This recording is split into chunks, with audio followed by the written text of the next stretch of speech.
শহরকে পরিচ্ছন্ন ও দূষণমুক্ত রাখতে এবার আরও কড়া পদক্ষেপের পথে রাজ্য সরকার। রাস্তাঘাট, বাস স্ট্যান্ড কিংবা জনবহুল এলাকায় যেখানে সেখানে আবর্জনা ফেলা বা পানের পিচ ছেটানোর বিরুদ্ধে শুরু হতে চলেছে কঠোর নজরদারি। সেই বার্তা সাধারণ মানুষের কাছে পৌঁছে দিতে মঙ্গলবার সকালে দুর্গাপুরের সিটি সেন্টার বাস স্ট্যান্ড এলাকায় ঝাড়ু হাতে পরিচ্ছন্নতা অভিযানে অংশ নেন রাজ্যের পৌর ও নগর উন্নয়ন মন্ত্রী অগ্নিমিত্রা পাল। নির্মল বন্ধু ও নির্মল সাথীদের নিয়ে আয়োজিত বিশেষ পরিচ্ছন্নতা ও সচেতনতা কর্মসূচিতে উপস্থিত ছিলেন জেলা শাসক পন্নাম বলাম এস, দুর্গাপুর নগর নিগমের কমিশনার আবুল কালাম আজাদ ইসলাম, নগর উন্নয়ন দপ্তরের একাধিক আধিকারিক এবং পরিচ্ছন্নতা কর্মীরা।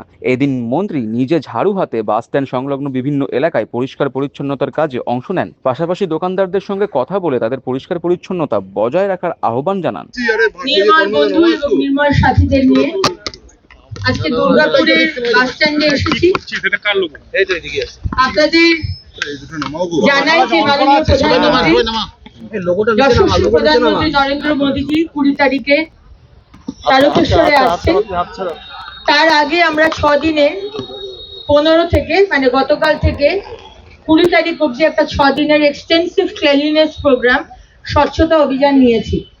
সেখানে আমরা চাই যে সমস্ত সমাজের মানুষ, স্কুলের ছেলেমেয়েরা থেকে শুরু করে আমাদের বাড়ির দাদু দিদারা যারা পারবেন, সমস্ত মানুষ রাস্তায় এসে মন্দির, পার্ক, রাস্তা, নদী, ঘাট, লেক আমরা পরিষ্কার করব বা লোকদেরকে দিয়ে পরিষ্কার করাবো। Prevention is better than cure.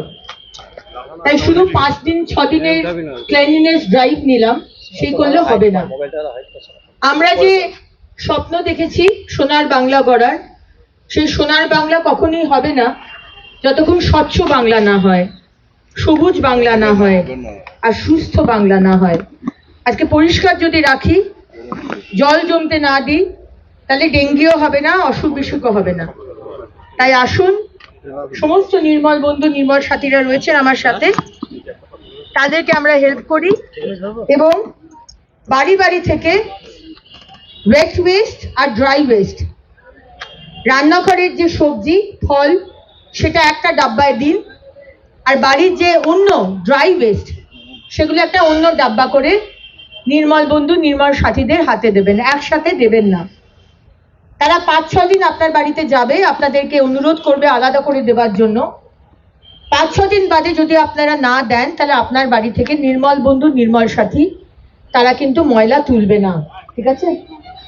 দ্বিতীয়ত হচ্ছে, সকাল 6টা 6:30টার সময় যখন নির্মল বন্ধুরা যাবে আপনার বাড়িতে, আপনি হয়তো তখন ঘুমোচ্ছেন, ময়লাটা দিলেন না, পরে দিনের বেলায় 10টার সময় উঠে আপনার বাড়ির সামনে বা পাশের বাড়ির কাকিমার বাড়ির সামনে ফেলে দিলেন। আমরা কিন্তু সব নজর রাখছি, আপনাদের কিন্তু পেনাল্টি হবে।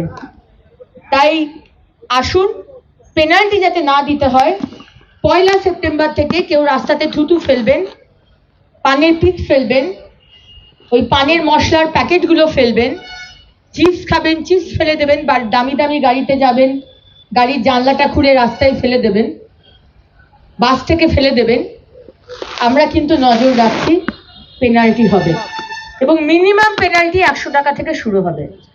তাই আসুন, সরকারকে যাতে পেনাল্টি না দিতে হয়, আমরা সবাই মিলে কাঁধে কাঁধ মিলিয়ে আমরা আমাদের শহর, আমাদের রাজ্যটাকে পরিষ্কার রাখি। অনেক ধন্যবাদ।